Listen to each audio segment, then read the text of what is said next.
Russia just launched its largest airstrike against Ukraine since the war began.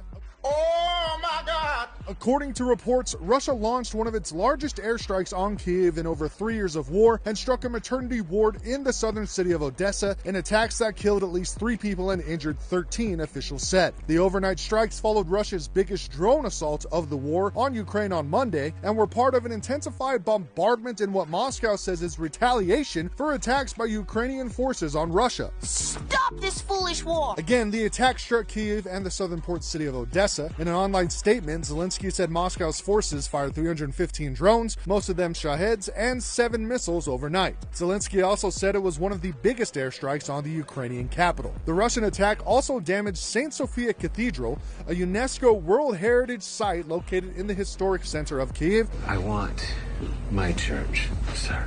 Ukrainian Culture Minister Mykola Tochitsky said, "The enemy struck at the very heart of our identity again," Tochitsky wrote on Facebook about the site he called the soul of all Ukraine. Loud explosions shook Kyiv, and blasts and fires lit up the sky in the early hours of Tuesday morning, leaving palls of heavy smoke over the city, Reuters witnesses said. Authorities deployed 2 firefighting helicopters to douse flames. President Zelensky called out the U.S.'s lack of effort for peace talks. Russian missiles and Shahed strikes are louder than the efforts of the United States and others around the world to force Russia into peace, Zelensky wrote, urging concrete action from the U.S. and Europe in response. In Kyiv, a horrifying account was captured by Reuters with Katerina Zaitseva, 38, and her 14-year-old son looking at the rubble in their apartment, which received a direct hit by a drone. The explosion destroyed one room, damaged another, and blew in the door of the bathroom in which they were hiding. We started moving blindly to the entrance door. I heard the voice of an emergency worker. I shouted that there were 2 of us and that we were unhurt, and he helped us, said Zaitseva, a laboratory technician. The fresh attacks came a day after Moscow launched almost 500 drones at Ukraine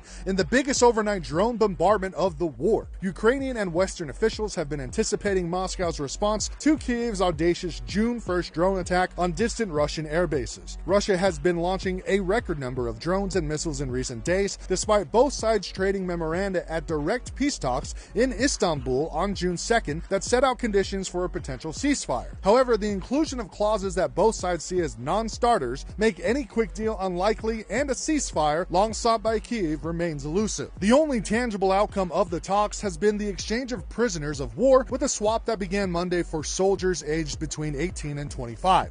A second group was exchanged Tuesday, focusing on seriously wounded and sick Ukrainian service members, Zelensky said on Telegram. Exchanges must continue. We are doing everything to find and return everyone who is in captivity, he said. A State Department spokesperson said Washington was monitoring the situation